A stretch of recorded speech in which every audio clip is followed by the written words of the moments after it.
No, terrific.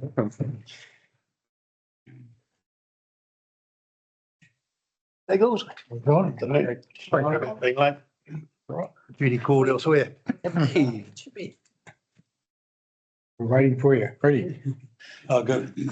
Okay, thank you, everybody. Welcome to the Water Race Committee meeting, so 4th of August. So welcome to everybody. Thanks for attending.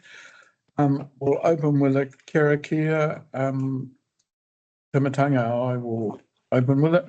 Me te ai te maunga rarakiti tai, mai te awa tanga rarakiti auraki, tēnei te hapuri hawhi a tahi, whana whana hari mai te toki, hanwei tue ki e toe ki e.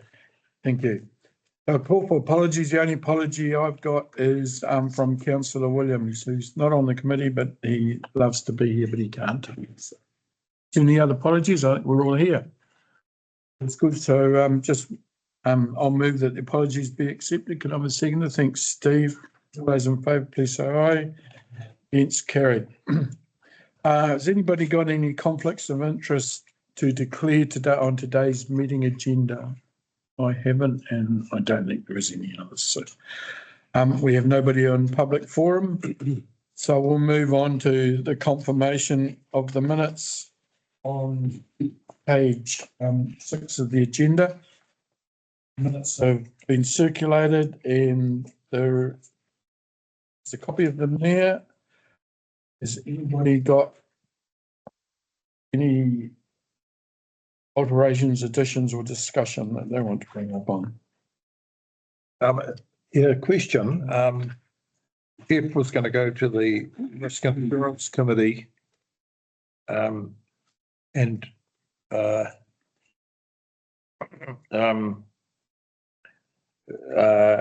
discuss the discussions that we've had over the overcharge of administration.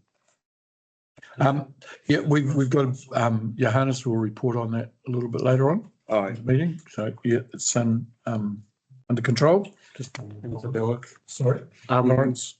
Just a check. The graph was sent out afterwards. Did everybody receive them? Yes. Some graphs. Yep. From the previous one, they weren't attached to the report at the time, but were sent out afterwards.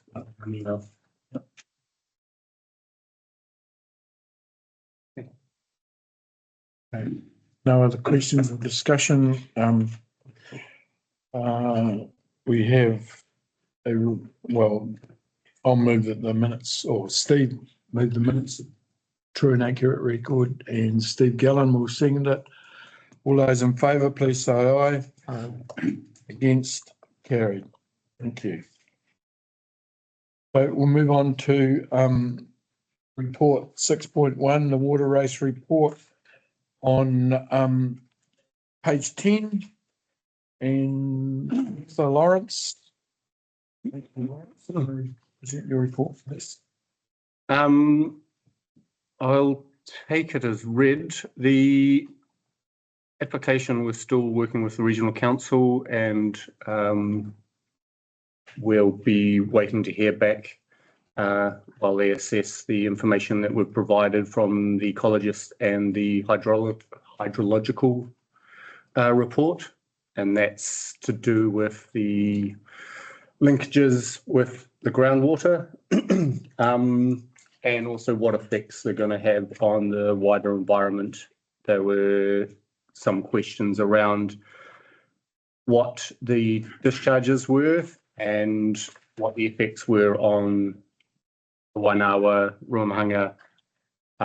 So we've tried to use the existing information we have. However, the ecologists managed to look at existing data that has been collected from Regional Council, Masterton, Lawa and that, and come up with a bit of an assessment. In the majority of the circumstances, the water quality was as good as, if not a higher standard than the receiving environment. As well as our argument is that any deterioration is around the land use. So even if it's not coming from the water races, it would be coming from the rainfall onto the surface, and ending up in the river anyway. In terms of annual compliance report, that all went in, and other than the fault on the Carrington gate, which is something that we'll need to monitor, but it was under-reporting in terms of, it was saying we were sending down, say, 80 litres a second, but when it was gauged, it was actually 60 litres a second, so it was under-reading by about 25%. However, like you can correct me, I don't think there were any issues in terms of downstream and the amount of water that people were receiving. No, because we had all those rains, you see. That would have made it real good. I see, you wouldn't have gone out Well, with water yeah. over there. All the springs along Carrington Hill were all running, you see, so. Those gates have always been a problem. There's just been ongoing problems with those things, isn't there? We'd probably expect too much from them for what they are. I mean, where we run into problems is in high flow because the computer says shut the door and they do. But the weight of water between them and the river is so great that it just breaks all the cables and everything. So it's, We might have a discussion with the regional council around that, because in high flows, it's in flood conditions, so a little bit extra going down the water race is not going to be too much of an issue, and we can accommodate that later on in terms of if an extra 100 litres a second goes down, we can shut it down a little bit because it's sort of already in the network. The only thing is on high flows, you're getting a lot of water coming in the water race from the hills, Yeah, from other surface flooding, so you're actually getting a lot of water in there anyway. Yeah. And the idea yeah, but if we try, and that's not right, so to prevent flooding, because we're getting all the runoff, is we shut the gate, but the gate can't hold the height of the river. Yeah. It would never do that. I think the thing is that at the moment is that there's no leeway for time. It takes from the time, if the gate's full open to the time it actually closes, it takes sometimes half an hour to 3/4 of an hour, because what it does, it closes and it stops and then it reassesses the level. And then it starts again and reassesses the level. So in the time it takes to actually get back to what we're allowed to take, we're already caused an abatement. So they don't actually give us any time between when the river's high or low.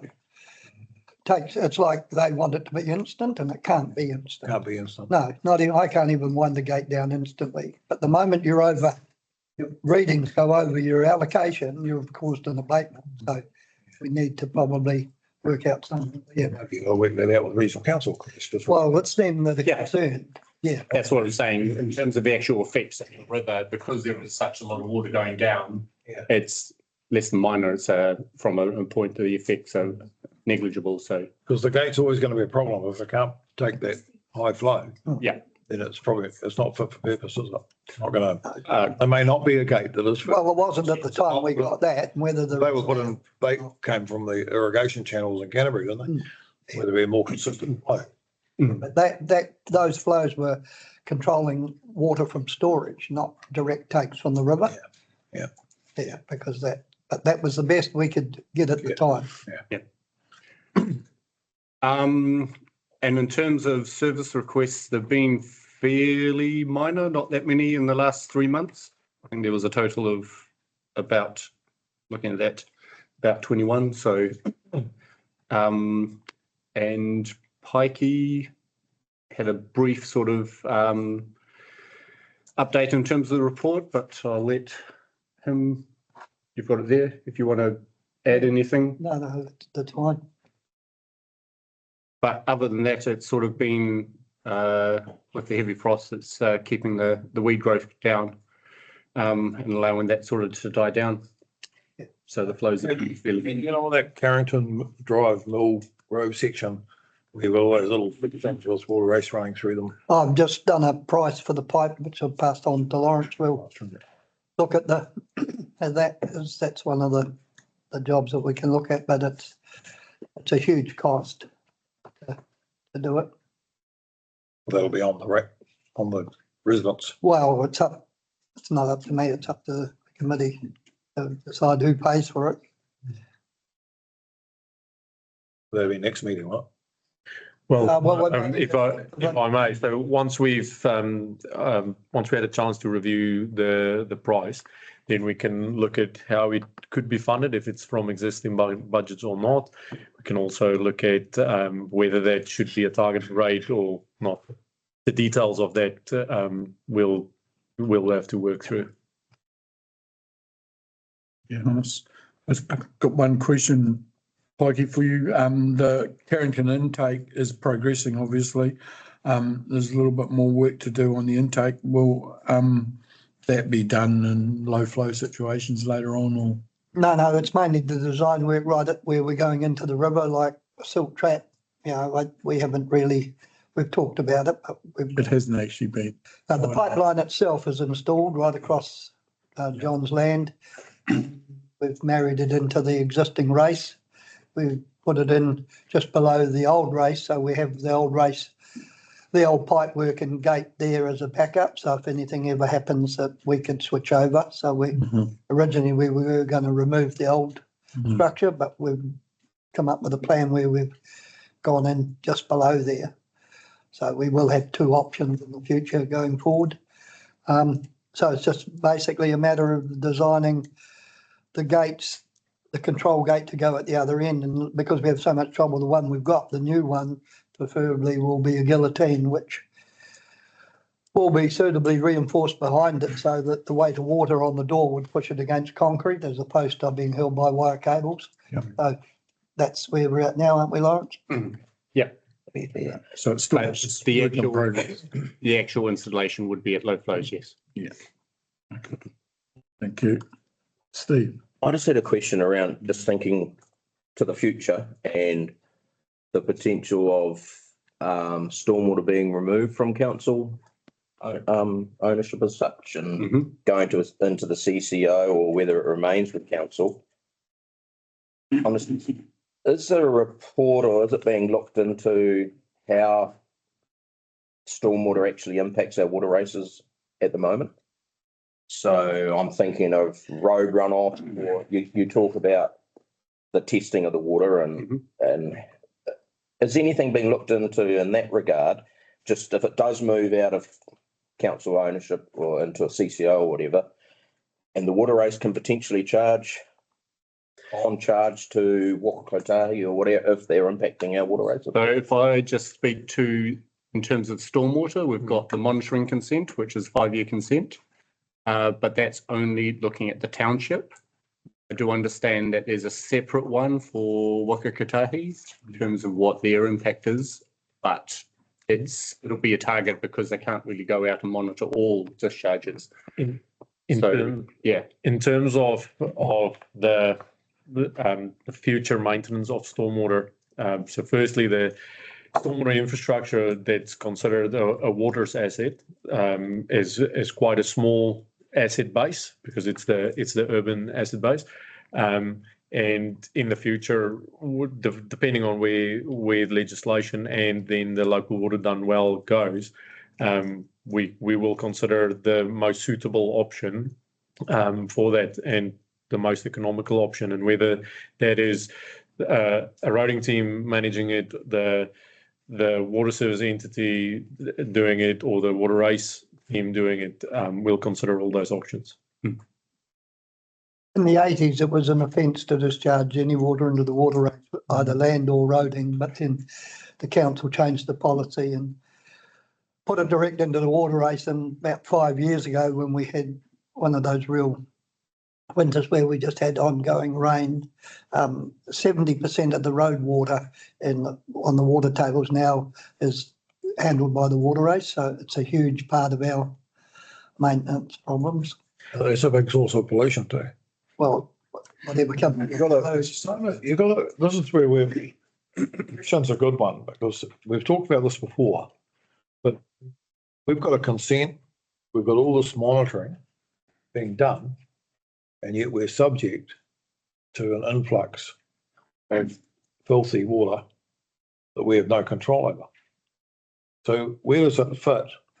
It's their obligation, everything we can to keep like with the testing that you're doing. And then like you've got town water, like this, all the water from town is going that way, down towards the water race out here on the road. And it's going straight in there. So shouldn't we be monitoring where those? That's what I was saying before in terms of stormwater. That is one of the sites that we are monitoring. Yeah.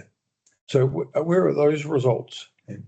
I can send them through. They're being, they're not really showing up anything of concern in terms of, it's all less than detection level for a lot of the parameters. So is that monitor? It's not on your sites that we see? No, because that's just the water race. The stormwater consent is a separate. It's just that one of those, a couple of those discharge points go into one of the branches of the water race. But if I may add, what Lawrence referred to earlier was that it appears that the quality of the water race is actually improving. It's actually better than when we at source, right? The receiving environment. At the receiving environment. So the quality of the water is actually really good from what I am understanding of the test result. There might be a question over that too, because I think Pikey was telling me that they had the numbers around the wrong way. Oh, yeah, They're looking at. that's a different issue to what. Yeah. But you've got to, but anyway, my point is that it probably would be quite a good thing for us to actually see the results of that discharge out here, particularly from the town, because that's obviously a big one. And maybe that should be in with the report that you give us each month, every 3 months, so that we can actually see if there's a trend or if there's a blowout. Because invariably, towns are generally filthy, aren't they? Because the stuff goes down, all the garbage comes from the vehicles and everything. That's what you have to contend with, isn't it? From the vehicles, the roads and the rubbish. Heavy metal. That is one of the things, heavy metals is one of the things that we're monitoring, and hydrocarbons. So as a testing point, the stormwater drain where it goes into the Waikariki at the end of Brooklyn. So there's The water from the town runs from the west to the east. Yeah, from That, in behind Rexwood Street where it flows into the Waikariki. There's a testing spot there. I'm not sure whether they've got. It's not. I'm just thinking about Kiwi. Right. Oh, That's not water race. no. No, what John's referring to is the water race along Rutland Road that is combined water race stormwater. All the stormwater from the state highway is piped into there and we test down there, don't we, Lawrence? Correct. Yes. The Lawrence's team have got a testing run that they do there. Maybe a different question. Do we have any testing under the stormwater consent? Is there any testing on the water quality of the Waikariki stream? Yes. So there's a number of different sites. So it's been divided, the town's been divided up into 4 different sort of quarters in terms of your sort of north west, which goes into your Waikariki, southwest, which goes into the tributary down near Dalefield, and into the Mangatariri. And then one sort of going towards the northeast and Booths Creek. And then the water race is taking the sort of lower southeast quarter. Good. If you're interested in the stormwater test results, I mean, we can either bring this back to Water Race Committee or Policy and Projects Committee. If you want. To this committee, if you No, I think we should know. Yeah, it'd be good for the Waterways Committee. So just for clarity then for me, I'm thinking of another problem. What you confirmed to me is that we do have places on the network where runoff from roads is directed into, whether it's State Highway 2, Wakakotahi, or council's own roads, is directed into different places into the water race. So if I just to step back, the water race has been formed in natural flow paths when it was established. Yeah. So the water from the roads and water from properties discharged to those natural flow paths, which in some instances is the water race and in some instances is natural streams. But there's definitely an overlap between overland flow, runoff from roading runoff from farms into waterways and streams. So where that natural how do you describe it? Overflow? Natural overland flow. Overland flow. So where we've facilitated that by putting pipes under the road from one property owner, well, in fact, our own road reserve, into the road reserve that then flows into another property owner, and that property owner is also, and it's flooding and affecting that property owner's home and out the utility buildings. And that property owner is also a water race owner, and there's a water race right beside where we've put the pipes through, increasing the land flooding of her property. Why didn't we put that straight into the water race as opposed to flooding her property? If it is the property that we head around, the level of the water race is higher than the lowest point where that culvert is. The culvert that's crossing the road. We put 2 culverts under the road. So and they're right beside the water race. There's the culvert for the water race, but then the levels from the water race to the road dips down. So it dips down. So you the level of the water race is just too high for that low point to discharge into the water race. Yeah. So what's council's liability for damaging the properties because we're increasing the water flow across the property, putting those pipes under the road? I get a little bit there. You have to know a little bit about, I guess, the Soil Conservation and Reservoir Control Act 1941. Thank you. And then the Land Drainage Act 1908.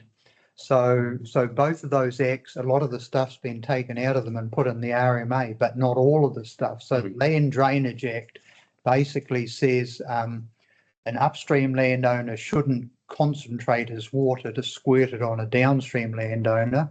And it also says that a downstream landowner shouldn't put a dam to stop the upstream water coming onto them. So once you swales and things, and then you put a pipe under the road because you don't want to pond water against the road, you're basically facilitating the water passing from the high side to the low side. Yeah. But at that point where the inlet of the pipes that the council's installed, that's actually higher than that would allow that water to be the height there would allow the water to be drained into the water race on that side of the road as opposed to the low side of the road. Yeah, so I don't know the situation, but I'm just saying in the general case, there is the Land Drainage Act. Yeah, I guess the inconsistency, just understanding why we've got drainage into some parts of the water race from road overflow. And I think we're not doing it where it's possible, we would. If it's not possible, then we're so if the levels were allowed, then it would make sense to add it there. But why would we facilitate it why would we exacerbate the problem by putting pipes under the road? But I think in that specific instance, we haven't exacerbated the property because in Gabriel and Hale. If you don't live there, you probably think that. But if you own the property, you might think else. I think you've got to be really clear here. Yeah. The water race is not at fault. No. The reason the water comes, when we get the rain, I shut the water race off. Yeah. I shut it right down to a dribble. Every bit of water that comes through there is off runoff. The problem we have is we have Fincham Reserve, which is a mountain on a small scale. Right round the west side of Fincham Reserve is a drain that captures every bit of rain that falls on that high land, drops into there, goes straight down, overflows from, Johannes is saying, from the land directly into the water race and then can't get out. So it just follows the channel to the road. Now, we did put bigger pipes under Cobden Road, as it was, and Belvedere Road, but there's a limit to how we doubled the size. But if we put 6-foot pipes in there and can take 6 foot of water, all the people from Belvedere, Mannings, right down Brooklyn Road, they'd all be flooded. So we're in a little bit of a bind, really. But it's not that straightforward. I think you find in a rural situation, the design isn't the same extent other than conveying from one side of the road to the other. And because you don't look at how much land it is going to be providing in terms of quantity compared to town as such. So that property, has it been always flooded for the last few hundred years or recent? It's flooded worse as time's gone on. But then the rainfall we've had in that area, you'd have to expect has increased. Yeah. And whether in climate change or whoever. It was on Right. Road, wasn't it? Yeah. We went up there, you showed us. Oh, yeah. Yeah. And then told us what you were going to do. I can't quite recall everything about it. Mm. We did nothing. I thought they did. It did something, didn't it? Something. Okay, I think, Well, the other part of that voting has looked at that with Yohama, haven't you? We have. okay, I think we've had enough discussion on that. You had a question? Yeah, the one hour intake, I see in the news that, the regional council granted Masterton, districts monies to work on their intake, water intake. Will that have any effect on our intake? And, you know, it's just slightly upstream from there, isn't it? So Yeah. something you've got to be aware of. Yeah. But it won't make any difference because they haven't increased their take, have they? No. No. The only thing, That's different. That is only flood protection, as I understand it, to make sure to the pipeline and the siphon that it still functions. Right. They're going through consenting at the moment, and we are receiving the information in terms of their ecological reports and that. So that is adding to the information that for our take as well. Right. So they have no effect on our takers. Resilience. Whatever works they do, we're okay. In terms of, yeah. Yeah. In terms of regional council's point of view and allocation, that's a different conversation. what they've got to do is they've got to protect the bed from degrading. Yeah. Because their pipes are siphoned, so what they have to do is pump it till it runs, turn the pump off, there you go. Ours is gravity. So if that water level drops below their siphon, they've had it. So that's what they're going to do, flood protection downstream of their intake to protect the level. Is our intake, is that well protected in terms of when we were last up there? Like we were concerned about the river, the corners of the river above our intake were such that they needed a bit of remedial work to push the inside corners out. Otherwise, we were ending up with a potentially we could lose our total. We'll lose the water flow, transfer to the other side of the river.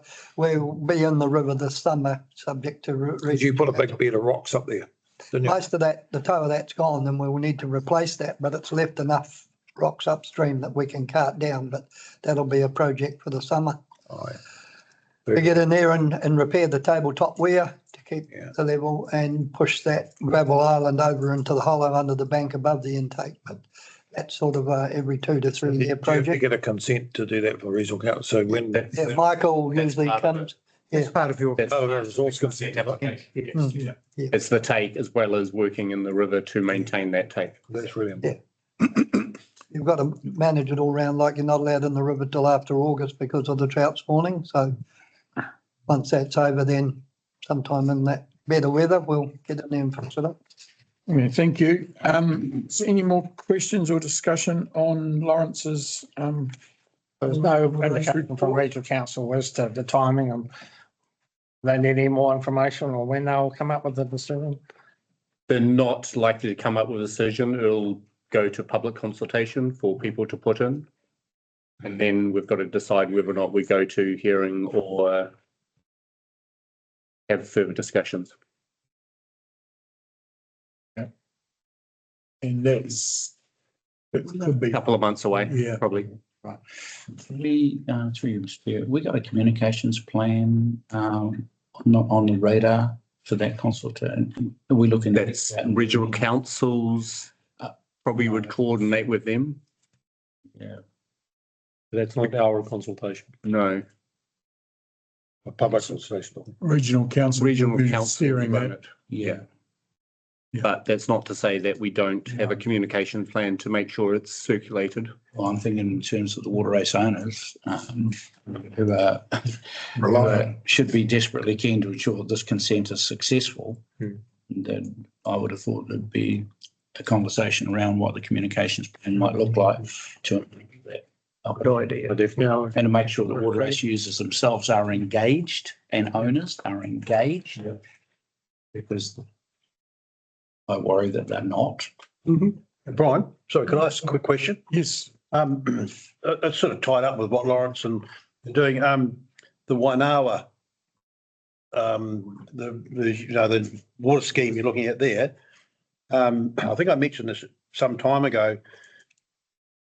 The amount of water that may eventually be taken out to service that, I guess thing we have to consider is that going to have an effect at low flow time in the summer on people like yourselves at the far end of the waterways? Or are we going to be able to because you've got who knows what we're going to end up with our flow at the top end, the intake. I would like to think that we take priority over what's going on at Wainawa to service water for our stock because we have no other water. There'll be no users to start with. It's just something to put in there. So if I could speak to that, I think that's probably, I reckon that would be up to the committee to make that point or to table that resolution that the water races takes priority or always takes priority. At this time, we don't have such a resolution for that. Or do you have enough water going down? If you know what allocation is going to be taken out in those industrials, well, then you add that onto your allocations, but you've always got enough. Yeah, so I think what John Booth's saying is that he wants the water race always to take priority over anything else, and I think the whole committee would agree. At what I'm just saying at this time, there's no such resolution or decision, and I don't think that's fine to make. But in reality, though, if you've got industrial users, you get industrial users that are relying on that water every day, and you get into a dry summer, and then you rock up to them and say, well, you've got no water to carry on your business because we take a preference. I don't reckon it'll go down that well. You can look at it. It won't go down well with us either. Precisely. Yeah, but you know what, taken from bores or from the water race? at the moment, it'll be taken from the water race supply, but there is storage. And that's the important thing. Got the big pond up there. Yeah, we'll be managing the storage and there's also the storage tank up there. I can't remember how many litres it is all up, but it will be managed through the storage system. But yeah, I was going to mention that there is storage there, but also you would need to be thinking about buffer storage for that scheme, but also the business might need to have their own buffer storage so that there's a little bit of buffer storage around. And also, so the resource consent for the water races or the current one has an over allocation take at higher flows in the river. Yep. Right. In summer, you don't get freshers that often, but if you do, and if this other water scheme is operational, then somehow or other you need to increase your overtake, as it were, to top up the water race and top up your buffer storage so that you've sort of covered everything. Because at present, I think is that Not using it that frequently. yeah, so hopefully there's enough built in there to cover that. What John's saying is correct, though. So you've got to have a very clear line as to when these industrial users, what they've got to do to make sure that they've got water and low flow. So if it's using the storage, then that's fine.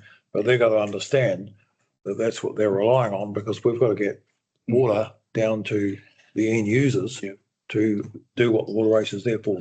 Just thank you, Mr. Chair. So, Johannes, maybe you can clarify that, but nothing I've seen indicates the Marston water supply will be disconnected. The Marston, so, you know, They can look out of that. it's a mix and match capability. Okay, so Marston Water's always going to be there. Oh, yeah. And any new developments that go in will factor in all their options. Now, And this is additional option. and current design of that system is potable. So there's a distinct difference in terms of the water quality. Yes. So most of that industrial is actually watered from Marston. Correct. All of it, not takes. All of it is to There are some That's industrial just council. that use from the water race currently. Yeah. Okay. Already. Yes, thanks, Brian. But one of those commercial operators are above the storage area. They take direct from the race, the nursery. Already. Have done for years. Yeah. consented. Yeah. It's part of the consent in terms of what the maximum take is, and they're itemised off in terms of these X number and any additional would have to go back as an addition or a variation on the consent. So there's already precedent and there's already language to be included and across there. Okay. J&L will also have a draw off from another race, not the race that goes through the Wainoa block, it goes down the Norfolk Road block. Yeah. But it's a smaller race, so the amount of water that's available is quite a bit less. So I guess it's less than what they it's- need. It's about having a scheme designed so that everybody can get their water. Yep. When they need it. And as Ron says, the mayor says, you know, maybe they have to switch over to Marston supply if there's not enough down the waterway system in the middle of summer, who knows? And I would say, without saying too much, is that as the realities of local water done well crystallise and people start to see what that means in terms of their water use charges or their water services charges, you might see some people choosing to offset, mitigate themselves by their own initiatives as well, because it'll probably turn out to be financially worth looking at. Okay, thanks. Thanks everybody for the discussion on the race report. So I'll move the recommendation. We've got one recommendation that we received the report. Can I have a move in a second? I'll move. Right. John and Neil. All those in favour, please say aye. Against, carried. Okay, we've got a item 6.2, quarterly water quality report. And Lawrence, once again. So this is just an update in terms of the graphs for probably an extra couple of samples from the previous one. Again, I do have that as a separate spreadsheet if you do want to, which is set up as a pivot table so you can switch on and off and look at the line you want to or not, if anybody is interested and knows how to use a pivot table. The other thing that I would note by those tables is if you look at the peaks, Yes. they're always occurring in around July. We don't have July in here, so we haven't seen the peak. 24 July.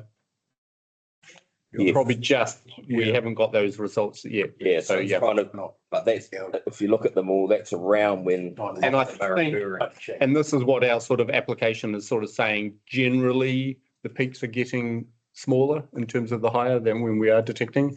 It's always one of the discussions because we are only grabbing doing a grab sample. So it's 2 or 3 litres when you've got 20 litres a second going past. So that's why you're sort of looking at those overall trends to try to get an evaluation, because it is difficult when you're actually only grabbing that grab sample. But the trends are good. Yes, they're improving. And they're good, especially when you're applying for a consent. If Melvin, are you seeing the races in a better condition?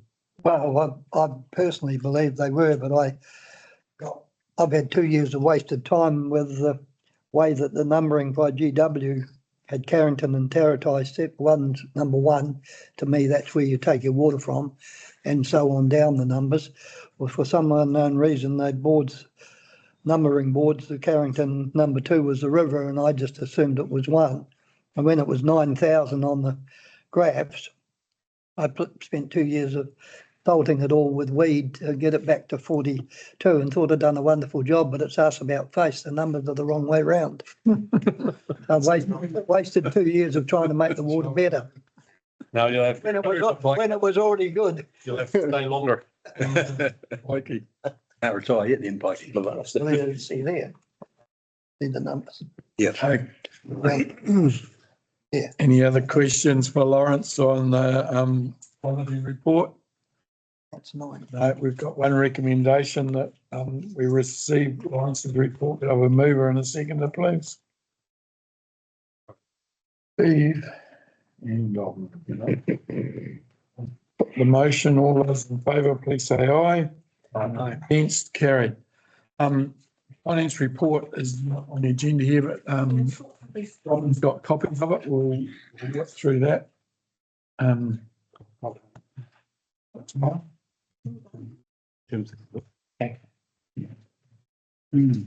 end of that at the end. Came this morning. Come down to their board, don't they? I've seen it, obviously. Then with no action for John, so the prioritisation. I've got it. Yeah, but then. I was happy to. When, I just don't want it to come back at the next water race committee and that we talked about it. when. I wanted to get beeline to Kiwi with that. No. Just before we move on to the finance, while you've got a quick, have a look at it. John, from your, discussion on water priority, think the committee should make a recommendation back to council. Yeah, I do, because the water race system is put in there to service the farms first and foremost. And it's really important, as we all know, especially those that live on the end of the races, that in summertime the flows can get very low. It's only probably through the astute management of our overseer that we get water down there sometimes, because it's pretty low and you've only got to get some idiot fiddle with the system upstream, like around the training farm area used to be a shocker. And then, someone has to be nimble to get water down there. So that's how crucial it can be, how quickly our situation can change. So, but also, I think John McFadgen makes a good point that we've got other people in business where we rely on that water, but we're also a business, and a big business in a lot of cases. So we just need to have I think we should be the priority, but I think this needs to be designed around the fact that there are alternative ways for those people there to get their water if they need it. Encourage them alternative ways. Yeah, well, encourage them to have some storage or be able to swap over into Masterton's system. To me, that's the simplest way. Sure, it's a cost, but it's all about cost. I'd agree, absolutely. Because I think when you have rulings like this, to get people to understand them, they've got to be very simple. And the water races were put in for stock water primarily. And our obligation, we're voted on here to make sure that the end user gets fresh running water for his stock. So as time's gone on, from when the system was put together, you've got industrial users, you've had pinfolds cleaning trucks, you've had a whole raft of people starting to chew off the water race.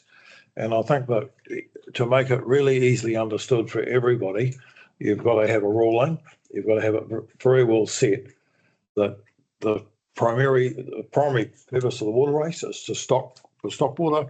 The obligation that we've got is to make sure clean water, running water goes 365 days a year to the end user. Any other users have got to understand that they can get water at times if there's enough water in the system. If water in times of low flow, they may be cut off. They've got to get alternative means if they're going to satisfy their own needs. And I reckon you've got to keep it as simple as that.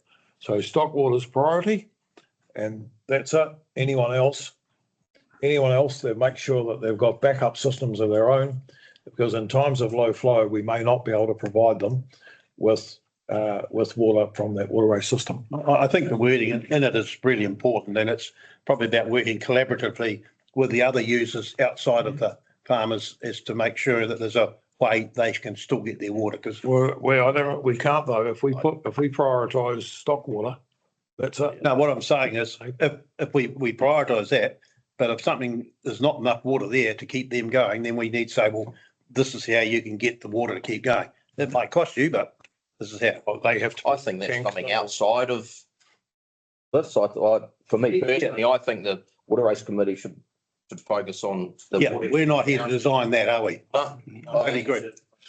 So from that, we'll ask the officers to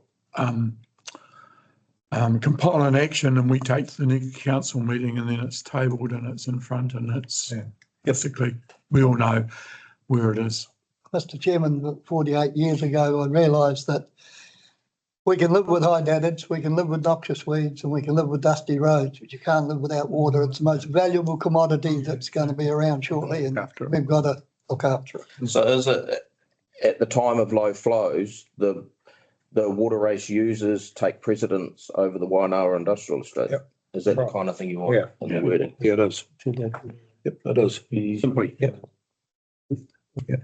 Yeah, well, we're more of an, do you want to move that officially or do you want to Should. move seconded?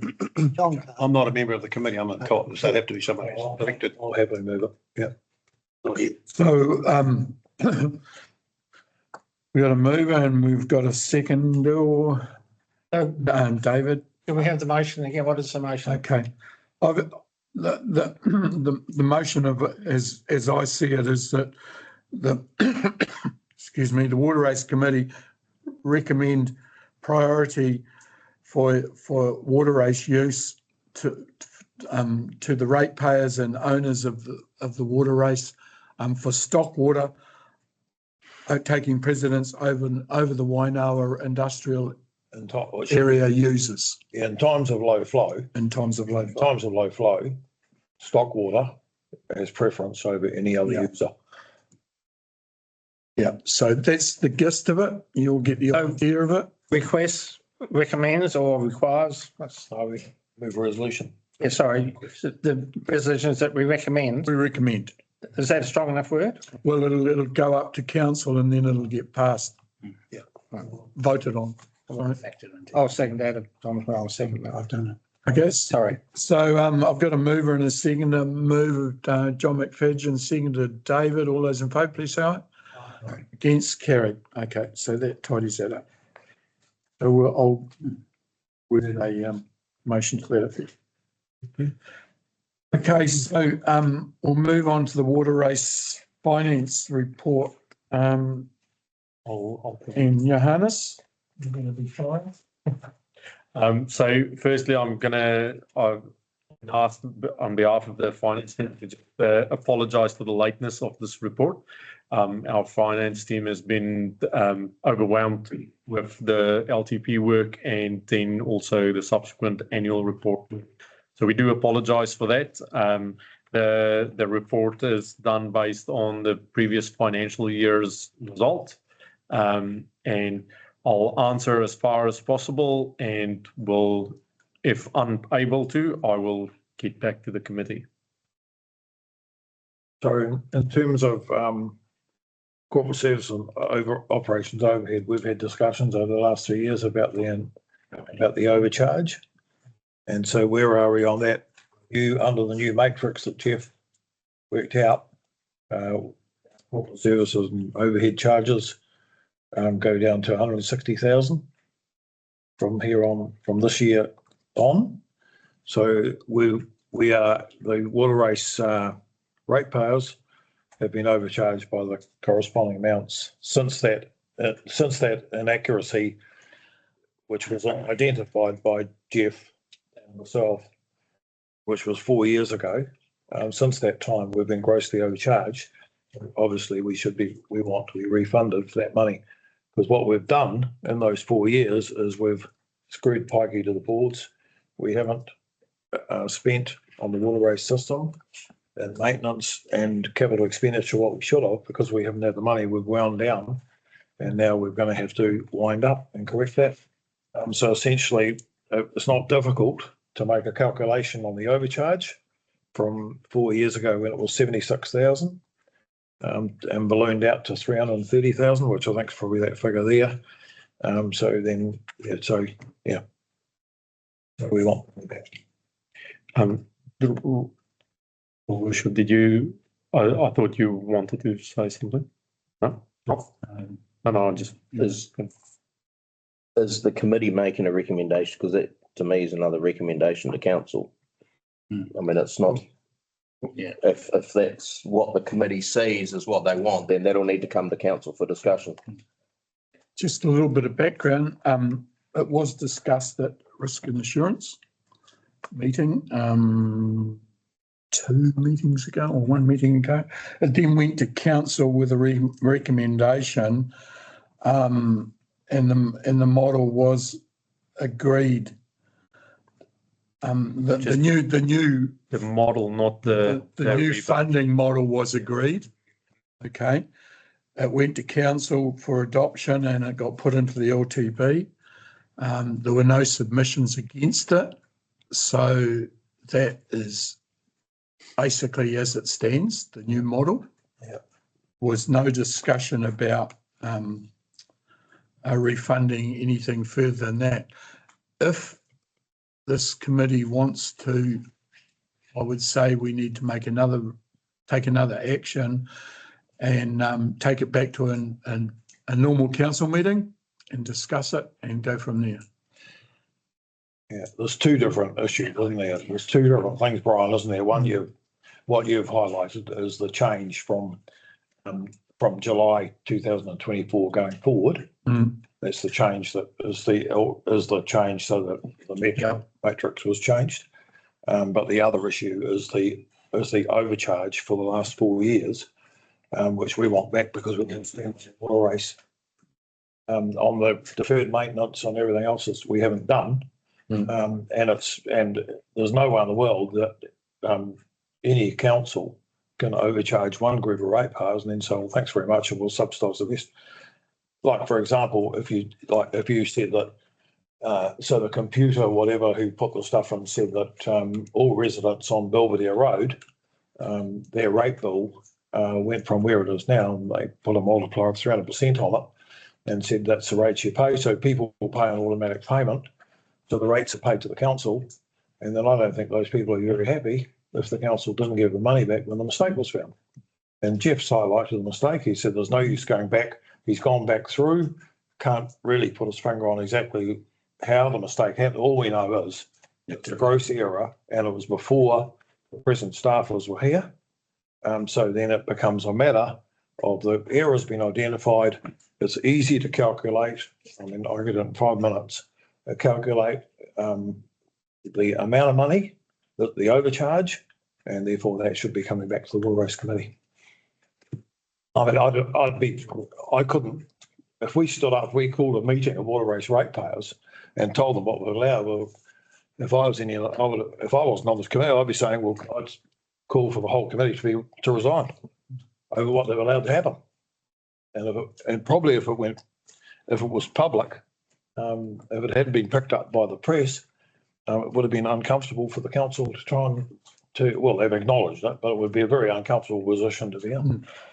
There you go. John, I think for me personally, I think that's quite a difficult process, because then if you go to ratepayers and you say, right, we've got to find hypothetically $1 million to give back to the water race, what are the ratepayers going to say? The ratepayers will say there's been a mistake made, and unfortunately these people have been overcharged. That's the end of story. But where? Well, we've been overcharged in the overheads. That money might have gone into the rural ratepayers in another way. I don't know what you do with your rates in council. That's No. What you've got though is you've got a mistake, an error happened, it's been acknowledged, and the water race ratepayers have got to have that overcharge put back in the account. And it's very unjust to see it in any other light.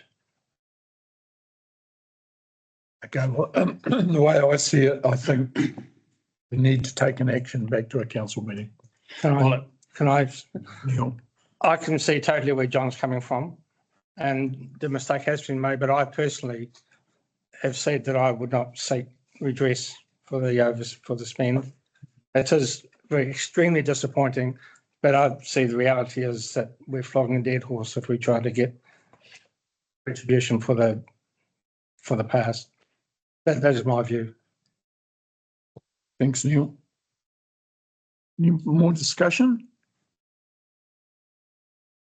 So, John, sorry, Ron. What's the point of it? I mean, if there was a motion put, it would have to be seconded. There would have to be a conversation. I think most of us would be keen to hear what committee members are thinking. And then if it went to a vote, then it's a recommendation to council. Which council, if it passed this test here, and went to council, it'd be a recommendation, then the whole of council would have to look. Yes. And so I reserve my comment until the whole of council deliberates on the matter, if it goes that far. But I can understand the feeling, and I can understand, well, I don't understand how such a number was derived under the last administration, under the previous management. What I do know is that the new current management has a cold, hard stare at it and has concluded that the charges going forward would be different and quite substantially. And I can fully understand how water race owners would say, well, okay, how come the number has dropped from that to this, and what does that actually mean? So the conversation is a live conversation, and I welcome it. But the decision as to where we go from here is entirely in the hands of this committee. Well, I would certainly recommend to council that I'd like to use stronger words, but that the water race, I suppose you'd say committee, is reimbursed for the gross overcharge in administration over the last 4 years, which has been identified and acknowledged by the CEO and others. Thank you. I'd say Sure. I agree with John. It is a shame that money has gone astray and it hasn't been put into the maintenance. But I doubt if the council's got a big pot that they can reimburse us with anyway.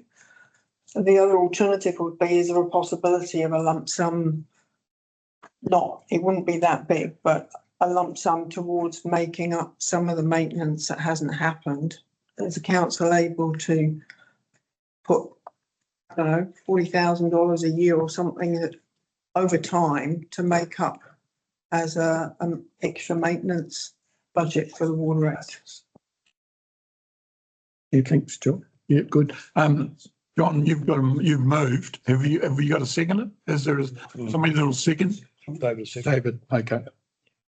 I think you've got to, and the right of reply, I think that what you've got to do, which Jeff's here, is that you've got to acknowledge that a mistake's been made. You can't, this idea of wishy-washy crap that, oh, well, it's gone and the council are good fellows and we don't get it back. Well, it's just bullshit. The mistake's been made. We're here to represent the water race ratepayers. That's what we're here for. We're not here to question or anything about the overall council position. That's the council's job.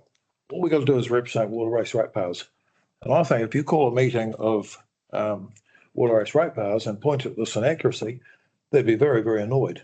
And particularly when they know that work that should have been done in the last 4 years on the water races hasn't been done because lack of finance, because we're always trying to make, Pikey's constantly trying to make his work fit this budget. So it comes out at even Stevens at the bottom at the end of the year. And this year it's blown out. Well, it's going to blow out if you're paying for it. 50% of the rates that water race ratepayers this year are going to the council for administration. No one can accept that. And I think that I can't believe that you can think any other way.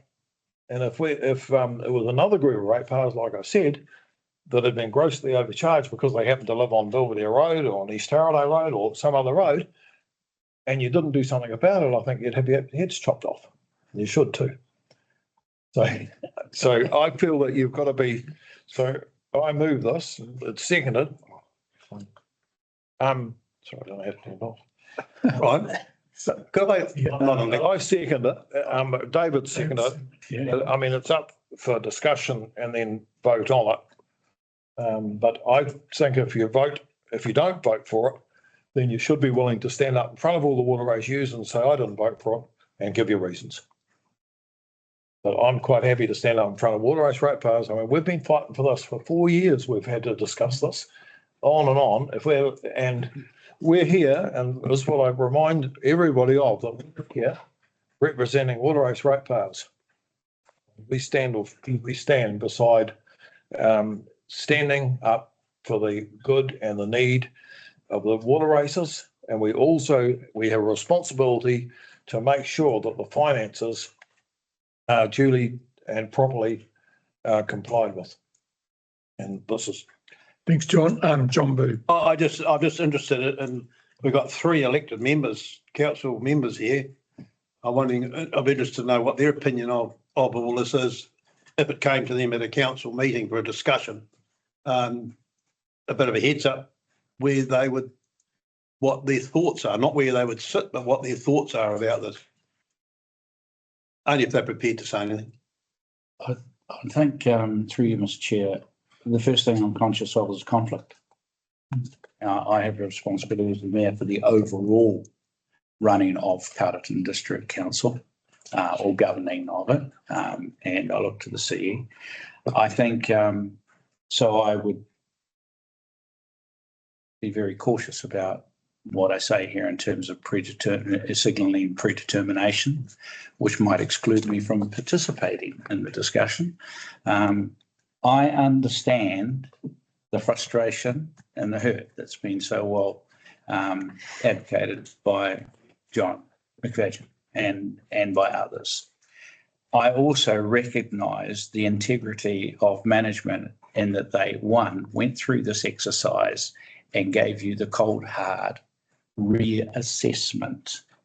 And others might well have said, oh, but we can't do this because that'll put us in the gun down the line, and the very same conversation would be up. Management did not duck that. They gave you the reassessed, reviewed cost structure that we now have, and which council has deliberated on and confirmed in the minutes as stated by the chair. So that's, I should give council some credit for recognising what was difficult to explain, very high charges in the past under previous administration. So I give credit for that. But going forward, the conversation is always going to be around there about it. I guess if I was to channel someone who's not here and gave his apologies, I would well imagine that he would be sitting at this table saying, well, what if council withdrew and said, you guys go find someone else? And you need to understand that that's a live conversation, because it is. And, so swallowing dead rats is very, very hard. I've done quite a few in my time. And maybe there is a conversation around that council could have, separate from this table, around how some recognition might be able to be, but I'm not going to preempt those conversations, because it probably jeopardise those very same conversations. Recognition has been given. The charges have gone down. The hurt and the angst will not go away for some. There is a consequence that if council was to deliberate and decide to find money from ratepayers to pay that, it would probably force a conversation around exiting the service. I don't know how that would go, but I can absolutely tell you there will be those at council who will raise that point, because he has done it time and time again. That's the only comment on that. Thank you, Ron. You're on. Sorry. Is there any more discussion on that? you want the other elected members? The other council members, sorry, John. Steve, you got any thoughts of where we're heading? I mean, a bit of a knife edge, and say,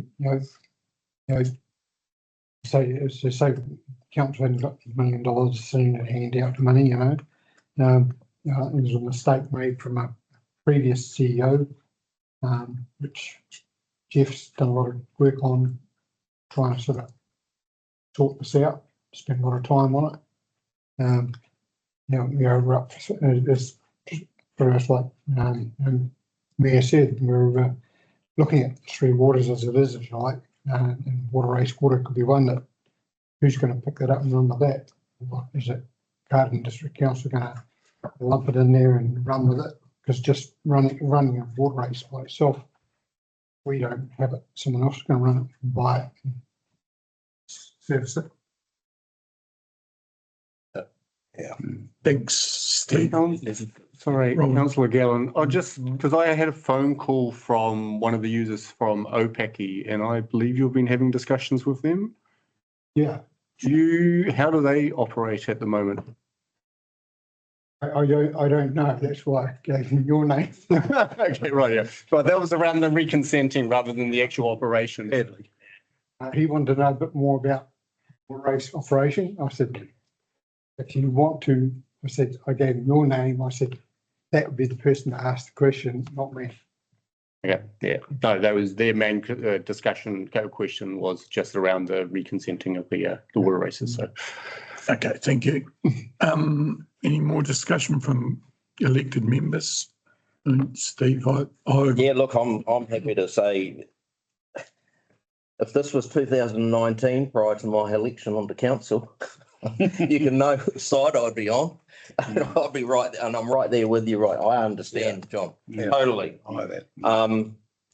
But I do see the issue with coming to council and just expecting to front up with a lump sum somehow, but there could be ways that we can talk about this around the table as a council to be able to get past it. Yeah. So I just see this as an opportunity to put a recommendation to council that we look at it. Thanks, Steve. That answers my question, and I agree with you.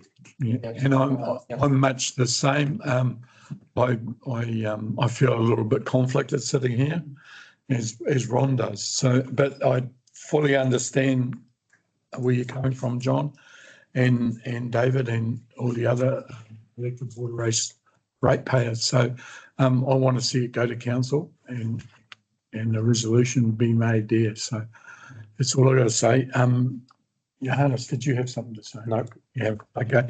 So, I think we've probably had enough discussion. So, the motion I've got written down here is that John McFadgen moves and David Ellison seconds that we recommend that the subject of corporate overheads from the past be refunded to the water race accounts. The overcharge. The overcharge, yeah. So the overhead charges, yeah, sorry. Does everybody understand the motion? If so, I will put the motion. All those in favour, please say aye. Aye. Well, probably raise your hands so I can have a count.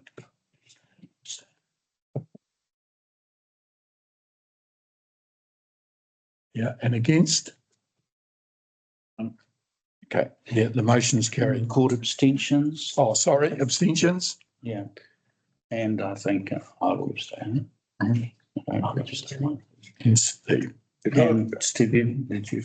No, You got it. Steve. Steve got it. you bet. Okay, so it's still carried. The point. Can I just, Thank you. oh, sorry, I mean, There you go, sorry. just reiterate that I support the idea of just having the council having discussion of this and some sort of acknowledgement or whatever be discussed, and hopefully, something that we can get recognised as being acknowledging what has happened in the past. I'm acknowledged and congratulate John for what he's done in identifying this issue. And it's hugely disappointing, but the reality is, I think that there are other ways of rectifying the mess we're in. Thanks, Neil. I could, I'd make a couple of comments. So we'll go on to the rest of the financial reports. Anybody? Can I make a couple of comments? Oh, sorry, John. Yeah. I think, well, firstly, I think what Ron raised and what Dale's really said about, do we have to do this and we get someone else's, it's not going to happen. And I think even, I wasn't here, but the chairman of the long-term planning committee, I think Dale raised it or something, and he was put in his place pretty quickly. So it's not going to happen. So it's not an issue. In terms of paying back, doesn't have to be paid back in a lump sum. We can accept payments over 3 or 4 years as the mistake's been over 3 or 4 years. So it's not, doesn't have to be a lump sum. And the other bit of it is that to calculate it, I mean, I'm quite happy to, if it was helpful, to sit down with Jeff and calculate it and take into account from the original 76,000 that we were charged 5 years ago and put an inflation rated calculation on that. So that got increased each year and then see where the difference fell. So that you've got a figure that if the committee trust me to do it with Jeff, that Jeff was happy I did it with him, that if we get a figure that, and then we can also put in that some options like on paying it back over 4 years or something like that. But we could come up with a figure. I can calculate a figure like in 5 minutes now on a flat basis to put like an inflation rated increase in the last 4 years on it. Might take me a little bit longer, but between Jeff and I'm pretty sure we could do it.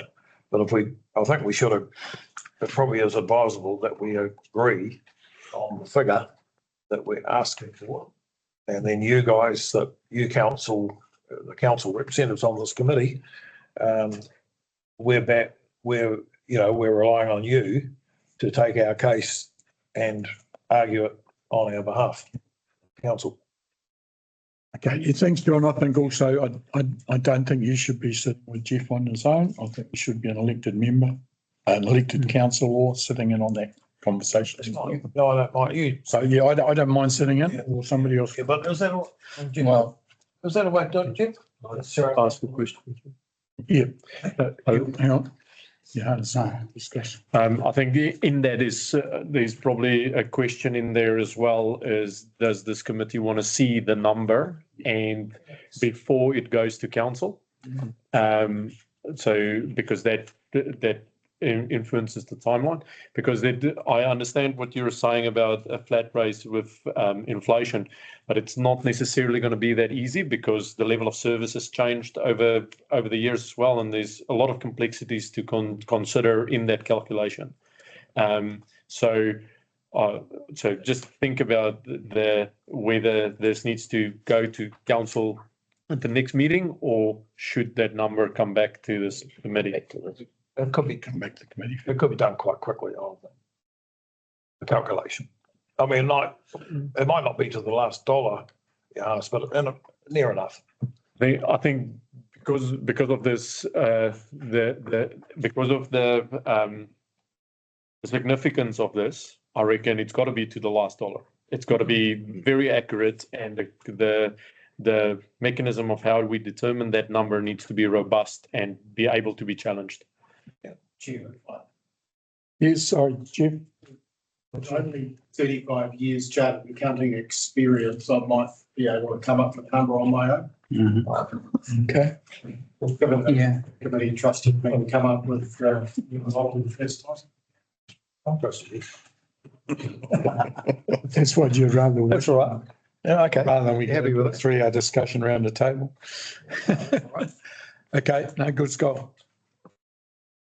Okay, so is there anything else on the financial report? That anybody wants the question, or They were running at a loss.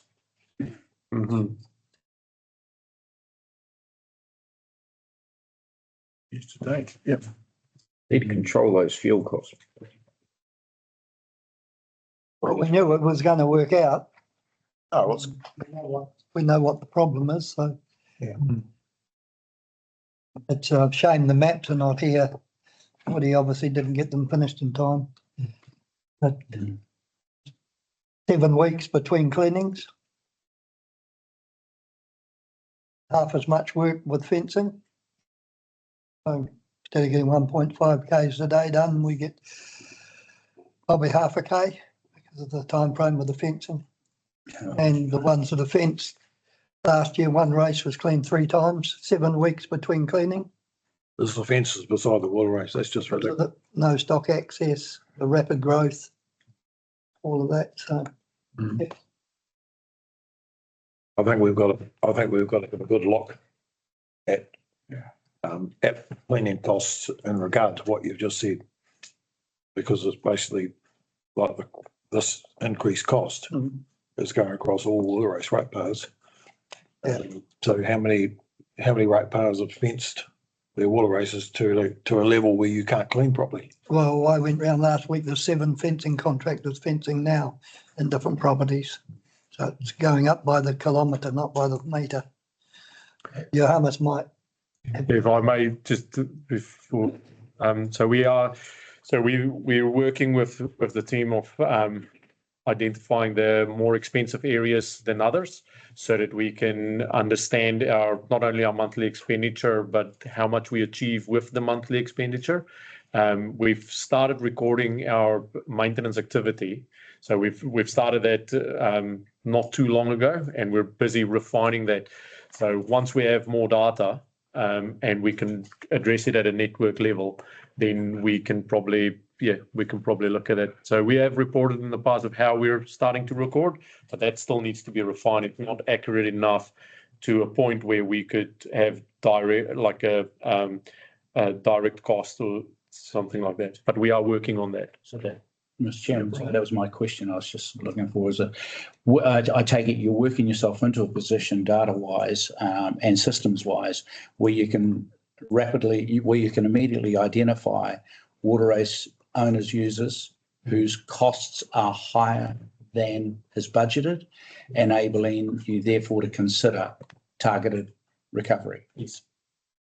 The trouble is that moves depending upon what's happening on every farm. Yeah. Last year, because we had those beautiful warm rains, most of the dairy boys got 2 and 3 cuts of baleage or silage. So those paddocks were stock free right through that. And then when it's fenced, then the weed actually gets away. Yeah. And because then we had so many fluctuations and low flow. Yeah. That we couldn't get the water through, so we had to clean. So once we get once those areas are identified, just with any other assets, once those areas are highlighted, then you interrogate the data, and is it because of a seasonal fluctuation or is it because of the property owner's actions? And that's where we can then start having targeted rates or different rates for different setups. But we are still working on improving the quality of data and the completeness of that data set. It's a real conflict, Lawrence, for people, because on one hand, you've got everybody telling them to fence, not let stock in the water races, fence them off. And then you're going to charge them more for cleaning because they've fenced them off. So it's a real conflict, isn't it, mate? You know, so the fencing regime, the way they're fencing the water race is probably not conducive to economical cleaning. So the water race is here and the fence is here. If the fence was hard up against the water race or in the water race, so animals could put their heads through and eat the weed and drink the water, then you'd have a better result. Yeah? So it's not great in not keeping animals out of races and then filling them up with weeds to cause flooding. It would have been an accurate assumption or inaccurate that most of the affected properties you're talking about are lifestyle. So there's we have a code of practice we're working on. Yes. So lifestyle is we need Updating. Okay, so we're updating the code of practice so that these people understand completely what their obligations are and the consequences of. Well, that'd be another thing not to get it wrong, because that's never been on the code of practice. We've never discussed this before. Okay. That we were going to target ratepayers. It was costing more time to clean their water races because they were badly fenced, and then we're going to charge them more. We've never had that. So that's No warning. That's something that we need to work on. And so we're recording data, we're improving that data set and identifying that hard to do areas. Some areas, like with all assets, some areas will just be expensive to clean regardless of what you do around it, and that's because of the environment. But we will work on that and then try and address that. We have got the updated one, but it wasn't there in time to go into the printed out report. But I'll add in this month and the updated one for the next report. And do we have to, will that include recommended fencing practices and not recommended? In terms of the code of practice? Yeah. It can. Yeah, It probably has to. because where there's clear guidelines and people choose to ignore them, there is justification for action. Where there are no guidelines, people can shrug their shoulders and say, well, you never told me. The only complexity is where our code can't supersede Greater Wellington. So they will take precedent, or they not precedent. They will take what do you call it? What's the word? They're higher up. They are the regulatory authority. We can't override them. One of the problems that we're dealing with at the moment is the irregularities of fencing in the whole country. If you watched Country Calendar the other night, the Canterbury Regional Council say, it was on TV, that no sheep farm has to have any wire or fencing on any farm that has sheep on. That's consistent with Greater Wellington as well. Yeah, but here, all the sheep farmers are being forced to fence. No, what he's saying is that's consistent with. That's not Greater Wellington with Greater Wellington's advice. You look on their website, they're saying if you've got a sheep, you don't have So to. why are their staff going out and subsidising the fencing for sheep farms? Because obviously I would say that they've gone and requested funding for it. And the lifestyle is, most of the ones I see don't have very little stock. They just sell the grass. So there's absolutely no need for a fence at all. But in one case last week, my guys come through, cleaned the paddock, got to the fence. There was one hot wire, which was 5.5 metres out from the race, which is a recommendation from GW, 4 to 5 metres out to stop land runoff. I don't have a problem with that. But the entrance to that section was at the other end of the paddock, 560 metres away.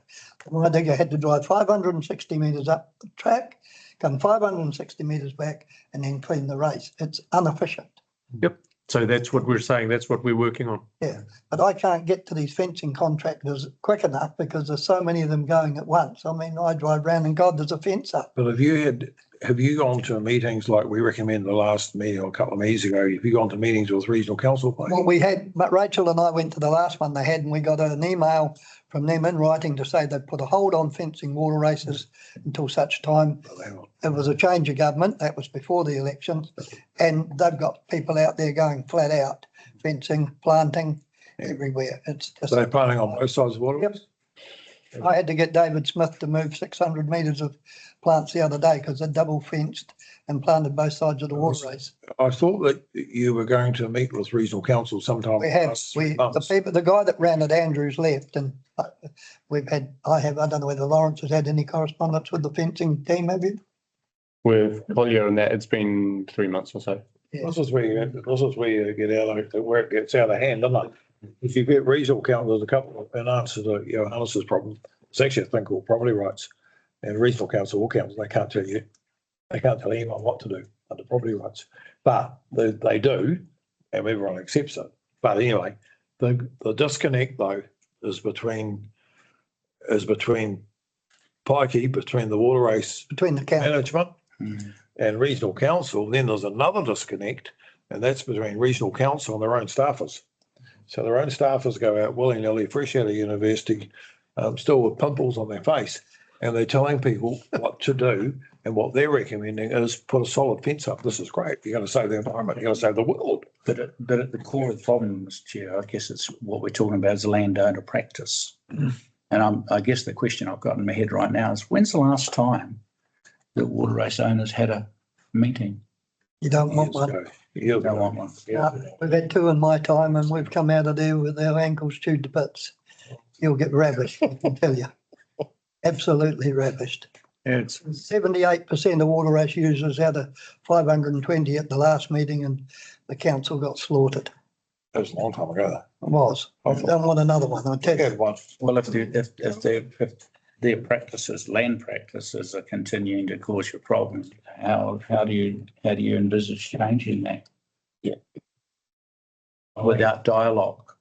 Well, basically, I think they feel the general farmer, I guess, feels bullied because the regional council go around and visit them and tell them what they want them to do and all the rest of it. They ring me and say, what do we have to do? And I say, well, I'll come and have a look. I go and show them what will work for us. for me, for my maintenance program. And then I go back 3 weeks later and they've done exactly the opposite because the regional council said, no, we want it over here. And they're subsidising the materials and the contract work. That's right. So they're paying, regional GW is paying. Yeah, I'll just give you a quick example if I can, Mr. Chairman. You know, I'm the president. Still on the finance report. We're talking about the finance report. Well, I guess the other question, I mean, because you're talking about trying to change behaviour, and if you're not prepared, and if you don't think talking to the waterways owners is a good idea, and if the problem is regional council, we have a combined Wairarapa committee meeting. Has this matter ever been put on the agenda? Yeah. No. Other than yourself turning up to speak, I don't recall this ever being put on the combined Wairarapa council meeting, which is chaired by Greater Wellington Regional Council. Sometimes it's probably a good place to put it. I mean, if this is an issue, why aren't we hearing it at the table? Just leave me to think about it. Yeah, okay. Not asking. Thank you. We'll finish with the finance, eh? How about that? Okay. Yeah. So if there's no more questions and answers have all been given, there's a recommendation that the committee receive the report. So go have somebody that moves that receive the finance report. John McFadgen, and I can second that. So I'll put the motion. All those in favour, please say aye. Against, carried. There's only one other thing on the agenda that I want to touch on briefly, and I think Lawrence might want to No. talk. Doesn't? Okay, so Query. okay, so this is the last meeting that we will be holding of this current committee. So I'd just like to thank all the committees for the last 3 years plus, or a lot of them, a lot of you guys, longer for the dedication and commitment that you've put towards the water race committee and ensuring that the water race system is governed and managed correctly. Good luck to all the ones that are standing, whether you be old or not or new. Thanks to all the people that aren't standing and as I say, your commitment over the last few years. So I wish you all well in the election, and we'll see you around the table. No other comment. I'd just like to thank you all for attending and declare the meeting closed. Thank you. Oh, we better say Karakia Whakamutunga. Stuck on the wall up there. Karakia Whakamutunga. Here, Whakaerea Te Tapu. Here, Wātea ai Te Ara. Kia Turuki Whakataha ai. Kia Turuki Whakataha ai. Haumie, Rie, Taike. Thanks. Thank you for attending. Thank you. Everyone know how many people are going for nominations? 10. 10 Yeah. nominations. Open for the new voting committee. now, so Yeah. I assume Oh, water it's been users. sending out, they will know fairly soon. So they should know. Yeah. Don't know. Pikey was phoning up every it's going, have you heard? And I'm going, no. It's public now. No, he's a- Thank you. Website. Cool. Thanks, Hans. Well, yeah, that, yeah, it's online. So I have to- yeah.